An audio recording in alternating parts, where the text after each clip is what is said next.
السلام علیکم ورحمۃ اللہ وبرکاتہ۔ امید ہے آپ سب خیریت سے ہوں گے۔ آپ کے بچے بھلے آپ سے پوچھیں یا نہ پوچھیں، یہ ضرور بتایا کیجیے کہ ہم فلسطین سے اس لیے محبت کرتے ہیں کہ یہ فلسطین انبیاء علیہ السلام کا مسکن اور سرزمین رہی ہے۔ حضرت ابراہیم علیہ السلام نے فلسطین کی طرف ہجرت فرمائی۔ اللہ تعالیٰ نے حضرت لوط علیہ السلام کو اس عذاب سے نجات دی جو ان کی قوم پر اسی جگہ نازل ہوا تھا۔ حضرت داؤد علیہ السلام نے اسی سرزمین پر سکونت رکھی اور یہی اپنا ایک محراب بھی تعمیر فرمایا۔ حضرت سلیمان علیہ السلام اسی ملک میں بیٹھ کر ساری دنیا پر حکومت فرمایا کرتے تھے۔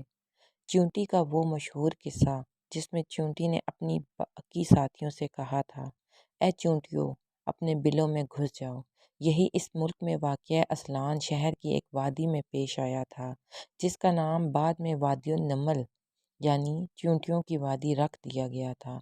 حضرت زکریہ علیہ السلام کا محراب بھی اسی شہر میں ہے۔ حضرت موسیٰ علیہ السلام نے اسی ملک کے بارے میں اپنے ساتھیوں سے کہا تھا کہ اس مقدس شہر میں داخل ہو جاؤ۔ انہوں نے اس شہر کو مقدس شہر کے شرک سے پاک ہونے اور انبیاء علیہ السلام کا مسکن ہونے کی وجہ سے کہا تھا۔ اس شہر میں کئی معجزات وقوع پذیر ہوئے، جن میں ایک کنواری بی بی حضرت مریم علیہ السلام کے بطن سے حضرت عیسیٰ علیہ السلام کی ولادت مبارک بھی ہوئی۔ حضرت عیسیٰ علیہ السلام کو جب ان کی قوم نے قتل کرنا چاہا تو اللہ تبارک و تعالیٰ نے انہیں اسی شہر سے آسمان پر اٹھا لیا تھا۔ ولادت کے بعد جب عورت اپنے جسمانی کمزوری کے انتہا پر ہوتی ہے، ایسی حالت میں بی بی مریم کا کھجور کے تنے کو ہلا دینا بھی ایک معجزہ الہی ہے۔ کرامت کی علامات میں سے ایک حضرت عیسیٰ علیہ السلام کا زمین پر واپسی اور تشریف اسی شہر کے مقام سفید مینار کے پاس ہوگا۔ اسی شہر کے ہی مقام بابل پر حضرت عیسیٰ علیہ السلام مسیح دجال کو قتل کریں گے۔ فلسطین ہی ارض محشر ہے۔ اسی شہر سے ہی یاجوج ماجوج کا زمین میں قتال اور فساد کا کام شروع ہوگا۔ اسی شہر میں واقعہ پذیر ہونے والے قصوں میں سے ایک قصہ طالوت اور جالوت ہے۔ فلسطین کو نماز کی فرضیت کے بعد مسلمانوں کا قبلہ اول ہونے کا اعزاز بھی حاصل ہے۔ ہجرت کے بعد حضرت جبرائیل علیہ السلام نے دوران نمازی حکم ربی سے حضور صلی اللہ علیہ وآلہ وسلم کو مسجد اقصیٰ فلسطین سے بیت اللہ کعبہ شریف مکہ مکرمہ کی طرف رخ کرا گئے تھے۔ جس مسجد میں یہ واقعہ پیش آیا وہ مسجد آج بھی مسجد قبلتین کہلاتی ہے۔ حضور اکرم صلی اللہ علیہ وآلہ وسلم معراج کی رات آسمان پر لے جانے سے پہلے مکہ مکرمہ سے یہاں بیت المقدس فلسطین لائے گئے۔ سرور عالم صلی اللہ علیہ وآلہ وسلم کی اقتدار میں انبیاء علیہ السلام نے یہاں نماز ادا کی۔ اس طرح فلسطین ایک بار پھر سارے انبیاء علیہ السلام کا مسکن بن گیا۔ حضرت ابو ذر رضی اللہ تعالیٰ عنہ کہتے ہیں، میں نے رسول اللہ صلی اللہ علیہ وآلہ وسلم سے عرض کیا کہ زمین پر سب سے پہلی مسجد کون سی بنائی گئی؟ تو آپ صلی اللہ علیہ وآلہ وسلم نے فرمایا کہ مسجد الحرام یعنی خانہ کعبہ۔ میں نے عرض کیا پھر کون سی مسجد بنائی گئی؟ تو آپ صلی اللہ علیہ وآلہ وسلم نے فرمایا کہ مسجد الاقصیٰ یعنی بیت المقدس۔ میں نے پھر عرض کیا کہ ان دونوں کے درمیان کتنا فاصلہ تھا؟